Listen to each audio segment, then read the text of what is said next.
we're going to go ahead and get going. Yeah, sure. I think we're going to have a few stragglers coming in. That's okay. We'll just treat them as they come and welcome them as we always do. Welcome to Creative Mornings. Yes. That's my first thought this morning. It's just too nice. And then this space, come on. It's so fun. But yeah, welcome. Raise your hand if this is your first Creative Morning.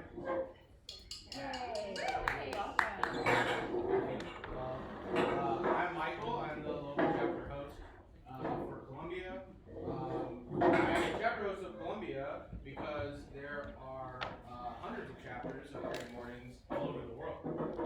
And so, quick overview of Creative Mornings. Started in Brooklyn, New York in like the early 2000s. It's just like an opportunity to bring the community together, and it's grown from there. And so there's a monthly theme that the speaker is supposed to like tie their talk to. This month's theme is revival. It was chosen by the Fort Worth chapter, and then Marielle Guzman of the Fort Worth chapter designed this beautiful revival theme graphic for us. So shout out to Marielle, shout out to the Fort Worth chapter. We actually have been asked to drum up ideas for next year's themes. So if you've been to a few Creative Mornings, Yeah, that's awesome. If you've been to a few Creative Mornings, I usually make the joke that like, oh yeah, by 2030 we'll get to pick a theme. But it's actually like, could be like 2026. Wow. Which is super exciting. And with that comes a local artist that will be able to create this artwork that will be seen all over the world. And that's a paid job too. I didn't realize that. I didn't realize Marielle was getting paid for this. So we'll be putting some stuff out because we would really like the community to help us generate ideas for a possible theme. You have to pick a word that hasn't been used in the last like 15 years of the mornings. So it's a bit of a challenge, but we're gonna figure it out. Hopefully we get chosen because that'd be a really, really cool opportunity for our chapter, but also Columbia at large. So if this is your first Creative Mornings, we always do an icebreaker. This month's icebreaker probably a little easier than most. Usually I just throw out a question and kind of like pick on people to give me answers. But Kara had the great idea to do a recipe revival, given kind of like the energy of the talk today and also the theme of revival. And so you've likely seen recipes either on your table or on the tables up here. You're welcome to grab these, take them home, take pictures of them, however you see fit. The ones on in the actual papers can just be cut out, and you're welcome to take those. But has anyone come across a recipe that they're like, ooh, I'm gonna try this? Baked curried fruit. Curried. Go for it. Yeah. What kind of It says peaches, cherries, sugar. It says mandarin oranges. Probably. Sugar, curry powder, lemon, and butter. Okay. Yum. Yeah, that sounds great. Yeah. Who else? Who's found a good recipe? Who's inspired? Anyone? I'll probably do family surprise, which was just take your leftovers and put them in the fridge until your family forgets about Yeah, family surprise. I like that. That's like an experienced answer. It's like you've been there. Yeah. That's great. Let's do one more. Check out the recipe. I'll do one. Yeah. I'm gonna do the Texas sheet cake because I love to bake and I'm also from Texas, so I like that one. I've never had this cake, so I'm gonna It's awesome. do this It's so one. good. Let's get a quick rundown. It's flour and you have to shift, which I really like. I like the process, even if it's like complicated, but this one doesn't seem much. And it's got cocoa, Crisco, water in a saucepan. It actually looks really simple. I mean, it's just flour, margarine, cocoa, Crisco, and water. And then the frosting is a stick of butter, a tablespoon of cocoa, milk, vanilla. Classic cake. Yeah, Classic so cheese it's cake. simple, but it's gonna, It's so it's gonna be Yeah. fun to make this. Yes, absolutely. That one's good, hot or cold. I love to bake. Yeah, cold is Well, yeah, we'll have these recipes up, and obviously they're on the tables, and so feel free afterwards to run around here and find something you like. All right, we got to thank some sponsors because we are volunteer run, and so we do rely on sponsors to keep us going. Our first is our worldwide sponsor, Adobe. Adobe is our global sponsor, believes in the power of creativity and community. Raise your hand if you've used an Adobe product in the last month. Oh, wow, okay. I didn't expect that. That's awesome, great. Well, you'll be happy to know, we'll be sending out a link for this, but for the Creative Morning community specifically, they're putting out like online workshops and stuff called Leveling Up. You're able to level up your creative career, and so we'll send that out in the newsletter. If you RSVP to the event, then you are also on our newsletter. We don't spam you, we just send two newsletter emails a month, mainly about our event, but also promoting cool stuff like this. So be on the lookout for that link. Also want to thank our local sponsor, Concannon Plastic Surgery, for being supportive of the Creative Mornings community and the community at large. And if you're interested in sponsoring, or you know somebody who is, feel free to reach out to Columbia@CreativeMornings.com. We're always looking for sponsors to do bigger and better things. So like I said, 248 chapters across the world. Usually the slide after this, I show all the other chapters that are meeting today. There are no other chapters meeting today. They're all meeting next Friday. What? Yeah, that's like the first time it's ever happened. Usually, if this is your first Creative Mornings, it's like Hong Kong, Paris, all these like cool places, Austin, Texas. But no, it's just us today. So we are holding down the fort for the whole entire 248 chapters of Creative Mornings today. So, Oh my God. Just a round of applause. Yeah. Look at us go. We're doing it. I wanted to add this slide. So we haven't talked about field trips in a while, but it kind of feels like we're on a field trip today. So field trips are, well, these are all virtual, but if you go to creativemornings.com/field trips, these are community-led virtual events. Everything from talks, just like what we're gonna have today, to like workshops where you can learn new skills or level up your current skills. All sorts of stuff from people all over the world, and so highly recommend, especially this summer, if you find yourself with some downtime, check out creativemornings.com/field trips. All right, we're gonna get going here, but first, we gotta read the Creative Mornings Manifesto. And as you all know, most of you know, I need a volunteer to read the manifesto this morning. Who's gonna be? Yes. Yes. Oh, I forgot the microphone, so that's why I don't have one today. And I was gonna pass that to you, but yeah, let's do that. All right. Everyone is creative. A creative life requires bravery and action, honesty and hard work. We are here to support you, celebrate with you, and encourage you to make the things you love. We believe in the power of community. We believe in giving a damn.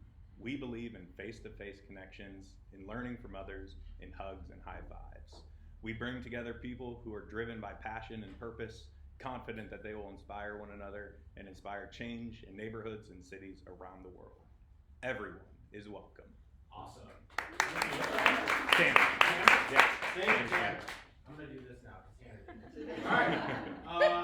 Sarah, can I invite you up to introduce our speaker today? We're gonna keep doing this. Thank you so much. I've got 3 things in one hand. I'm pretty militant. Our theme today is revival. I'm really excited to bring a wonderful person up to explore this morning. Lexi Linsenman is a chef, dietitian, and farmer who finds the inspiration in the rhythms of our lands. From her farm just outside of Columbia, she brings fresh perspective to the everyday, whether it's through beautiful food or the antics of very adorable animals. And if you don't already follow her on Instagram, I think it's chef_Lex, but it is the best Instagram, so just follow it if you need a dopamine boost. Lexi has a gift for reminding us of what really matters, what it means to nourish, to create, and to come back to life after seasons of quiet or change. Please join me in giving a warm Creative Mornings welcome to Lexi. Thank you so much. You're welcome. Now I have kind of a mic. Alright. Perfect, it works. Alright, I want to thank you guys all again for having me as a speaker. Each time I have the opportunity to come to Creative Mornings, I just have the best Friday and walk away with such positive vibes because there's so many different people here and there's so many failures and so many passions that really make my passions thrive as well. So a little bit about me is I am from St. Louis originally. I've been here about 3.5 years, and I do run an Instagram, Chef Lex, or our farm, Small Circle Harvest. This is an Instagram picture. We all know Instagram is a little elevated, so this is honestly what I look like pretty much every day out on the farm, just looking great. And so just to let you know, like a lot of people's Instagram or their Facebooks is a lot of highlights, but really down in the dirt, what are they working on? And so I love food so much that I studied it and became a registered dietitian. I had a lot of people who always asked me, or told me like, you need to eat your fiber, or you need to get your protein in. And I really had the question of, well, why? Why do we need to do those things? So when I went back to school and went through biochemistry and anatomy, I started to really learn the way that those nutrients process in your body. But I've always been into cooking, and I'm a self-taught chef, and I was like, well, if those ingredients aren't good, then you're not going to consume those nutrients because it doesn't taste good. You want to make sure that your food tastes good so that you are getting all those nutrients that your body needs to function and to really fuel yourself. Just think of like probably your grandma's Brussels sprouts that were steamed. Like those are not exciting. Those are not like, they're kind of mushy. They're like, wow, this tastes like, oh, just horrible. But if you have them, they're like, oh, I broil them and they're crispy Brussels sprouts with like garlic and balsamic reduction. Like now we're getting excited. Now we're gonna eat those and then get those nutrients that they have, like fiber, vitamin C, etc. And as I went, I started to realize, and again, asking those questions of, why does a grocery store tomato taste so different from one that I grow myself or I get at the farmer's market? Or why does a strawberry that tastes like cardboard, it doesn't have many sugars, but when they're in season, I can tell that just there's so much complexity to it and so much depth to it, and I really enjoy it. And then I started to see how our food system is, it moves throughout our food system and how those foods are grown, and I was like, okay. I was a little disappointed, so I wanted to ask more questions, and I got into farming, and partly because of my fiance, Tanner. He also was very much into farming and how can we grow this food, because the better the food's grown, the better it tastes, and the better it is for you. So it's a win-win all around. So I'll be talking, did I miss a slide? There's another slide, but so I'll be talking about, I love this. I'll be talking about revival and more about in a way that's for our food journey. But revival can be in any aspect of just bringing something back to life. So whether this is, you did yoga back in the day, and it's like, oh, I want to bring back to life my love for yoga. I want to try it again, or I knit and I cross stitch. I just want to bring something back to life. And what I'll be talking about is more of our food journey and how we can apply that. So the best thing about food is good. Everyone eats. Something that I always think about is when I go to visit a place, I'm thinking, what food can I have? Or when I go home, can I have, my aunt's cooking, or my mom doesn't cook. My dad's cooking. My mom doesn't cook at all. So going back, and the food just really connects somebody, or having a meal, you can really talk about things in depth. Oh, there's the slide. So bringing it back to life, I like to say looking at it with wow eyes. So I always think of flyers in the way, but I always think of these big eyes of like the curiosity behind a activity you liked, or behind food of how can I get excited about this? How can I connect with my farmers or the food that's in my body? So this is an old photo, as you can see. There's a lot of us here on there. I was trying to go down to the loop, honestly, and take a picture because this is not uncommon in America. A lot of the times, all of us don't have a lot of time, but I really believe in fueling our bodies and that we deserve good food. And we often find that the convenience of running to Taco Bell or running to McDonald's, that it is consistent throughout the United States, but asking those questions of like, where did they get their food? How was it grown? How was it processed? What is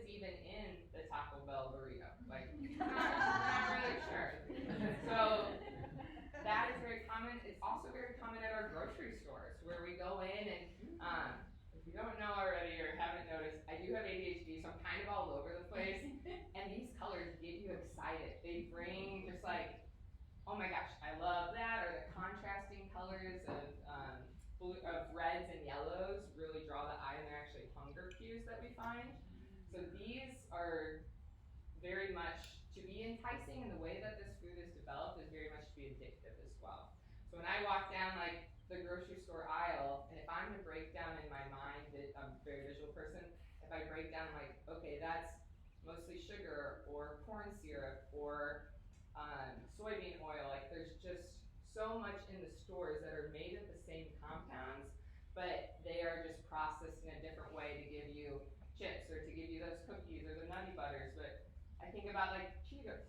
Does anybody know how Cheetos are made? Is it a potato? Is it like, the bottom of the bag from the Ruffles that they just blew up and put some like bright red, yellow cheese on? So just knowing of like, what is this food and how is it processed? And I didn't like the answer to it.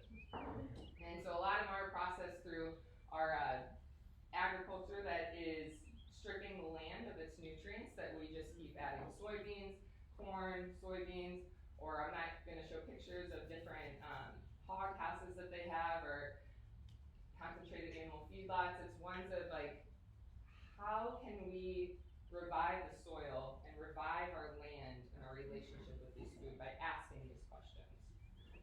So this, on the contrary, is Tanner and I's land that we farm. We farm in a regenerative way. So you can see a lot of diversity through here. You can see rolling hills, green, that we really embrace the diversity.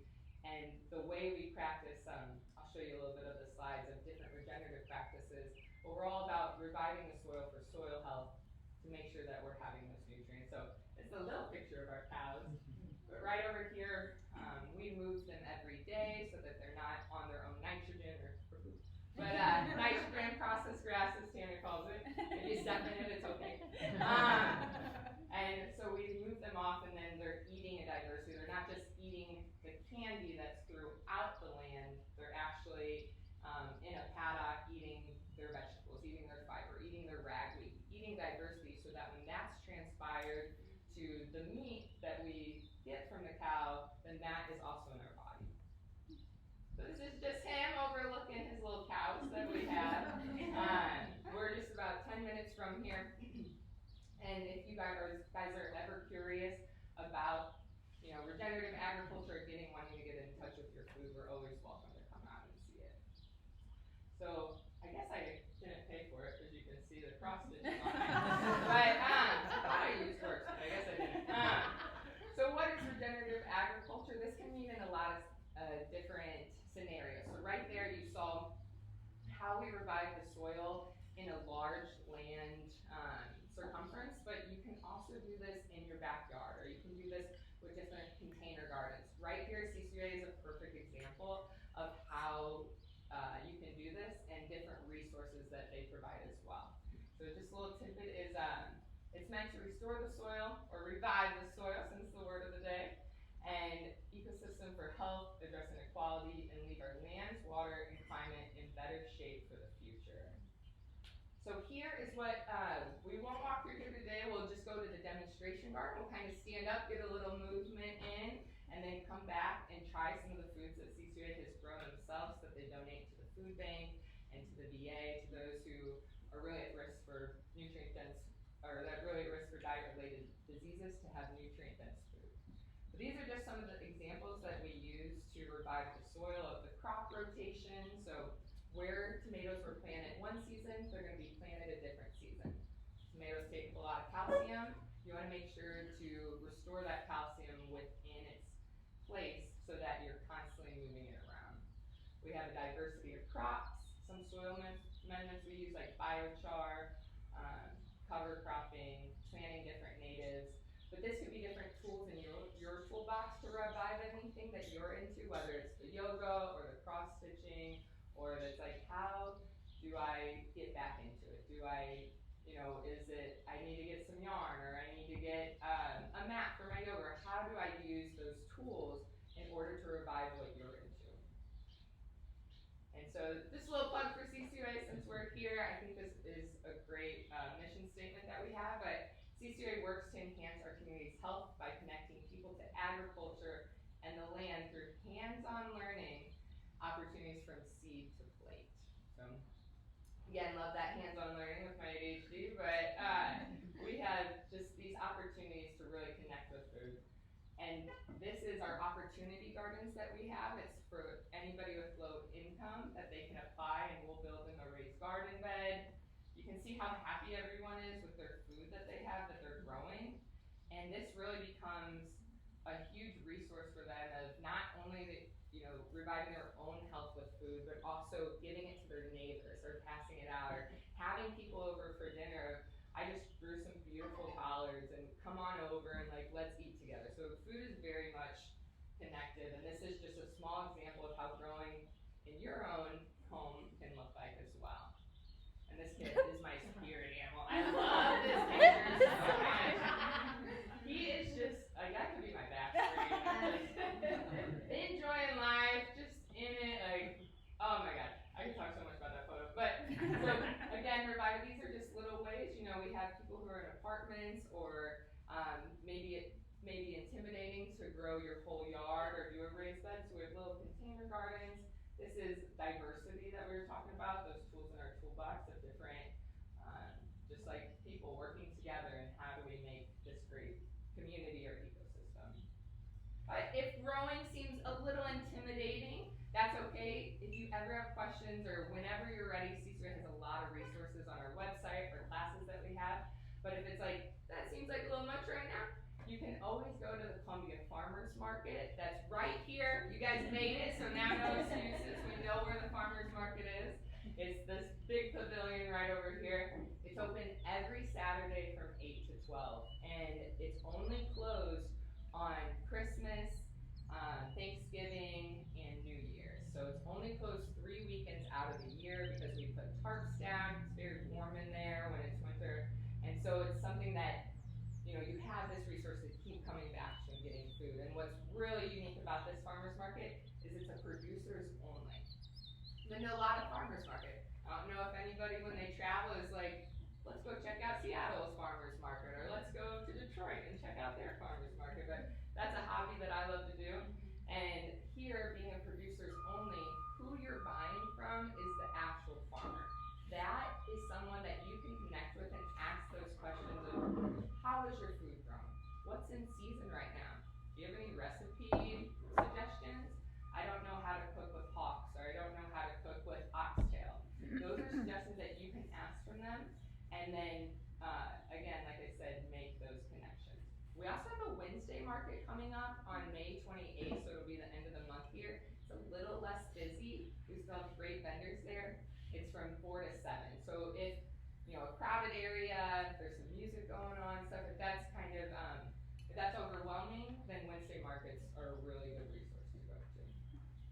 So let's grow. Let's trust our farmers. Let's connect with our farmers to grow our foods instead of the grocery store with all those packaged goods and colors, or the street with all the fast food. Let's ask a farmer. Let's go to them and see if they're doing. Oh my gosh, they're here today. We have our farmers here. They're great pig farmers. They also have a lot of vegetables and eggs that they came to support. You can always ask them questions. I get a lot of my lard from them because, avocado oil, though you see it in a lot of recipes, how's it made? Where's it processed? Where are they getting the avocados from? But here I know that they farm locally, that their hogs are rendered away from other pigs, and that they have no antibiotics, no hormones, that it is a good product because I've talked with them, because I've connected with them, that I've revived my relationship with food. Man, I really took a lot of canvas, go across this room. But this is another farmer at the farmer's market. This is Hemi Brothers. They actually started conventionally, so that picture that you saw of the tractor through the fields that was really decimate, that these farmers, this is the dad, he's amazing. He said that, we were seeing a profit loss, we were seeing our soils depleted, so they turned regenerative. So their cows are moved every day. They are not given antibiotics or hormones, and they create a great pork cheese. They also have a great aged cheddar, but they're here at the market. And a lot of people don't want to make their own cheese, but we got somebody who does. And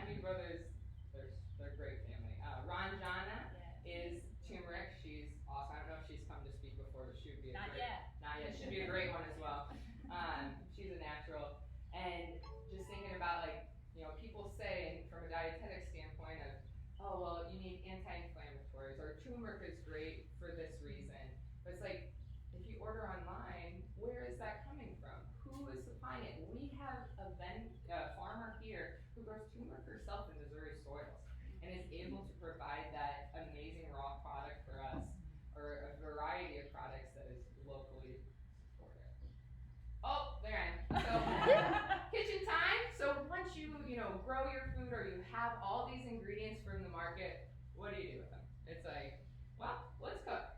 So with my Instagram, with different classes that I do, I like to, I want people to gain confidence in the kitchen. I don't want it to be a dreadful thing that they come home and they're like, this sucks, I'm just gonna go get fast food or I'm gonna get this. So I really like to build people's confidence and give them the skill set, because whether you're rich or poor, you cannot take skills away. If you know how to feed yourself and you know how to cook for yourself, then that's something that will last for a lifetime and you can pass down to generations. And so this is some of my food that you'll see on the Instagram. Shishitos that were in season with like a Greek yogurt, so you have the protein with a little bit lemon, basil, so it's that hotness of the, shishito that's been blistered with a little bit of salt with the coolness of the lemon and the Greek yogurt. This was fun. This was a Bardell's naan that they had with some of our farm eggs, some radishes from Happy Hollow, some bacon from Sullivan Farms, and then just a little bit of shredded cheddar on top. So you're getting the dietetics, you're getting the protein, you're getting the fat, you're getting the carbohydrates and the fiber, but you're getting them in a fun way, and it's all locally. So I know that it has the most nutrients that it can. We have other dishes that hopefully inspire you to grab a recipe or shop local. We have a really easy Thai food that I do. Nourish, if anybody goes to Nourish, I do some recipes for them. This is one of the delicata squash candied walnut salads that I did with the balsamic reduction and arugula. I love flowers. You'll notice I have a lot of flowers. I have a lot of flowers on the table, a lot of flowers in my food. But it's like a different curry that we have with fresh vegetables. And then these are actually squash blossom flowers that I stuffed and we're able to fry. And so it's that contrast of like the crispy saltiness with, again, like lemon Greek yogurt. There's more flowers, grilled peaches, again, eggs. Really into eggs, they're super easy. I have 240 chickens we have right now. Yeah, we got 240 chickens. I am the crazy bird lady. Like we reached that a while ago. It's just kind of embracing it, lard lady, crazy chicken lady. I'll take them all. But yeah, just give one in to people to give that info. So this is one that Creative Mornings had put in a little post to get people to come, and I thought it was just really amazing. But whether you're shopping at the Columbia Farmers Market, digging into your own garden, or exploring local farms, your food journey matters. And I want us to grow together and revive our relationship with food, and I hope a little bit of that did that today. We still have time what time is it? Oh yeah, we got it. Okay, perfect. I love that. So I am, again, a very hands-on learner, so I think if you guys want to come with me, I've already prepped a little bit of the recipe that we have. It's a mint radish slaw. Radishes, a lot of people can, eat raw. It's too spicy, or it's, I heard my grandpa makes it with the butter sandwiches. It was real simple, and it's like there's other ways to do it. Just because like those steamed Brussels sprouts, there's ways to make it fun and creative. So this is a little recipe that we'll go, try some little things as we walk around, come back, have a sample, and then we'll probably take off from there. And we'll take questions as we go, so we can up and move. But if you guys want to grab your coffee or grab anything you have. Oh, and there's the little picture of the animals. We'll leave it on that side. And we just had a baby cow today.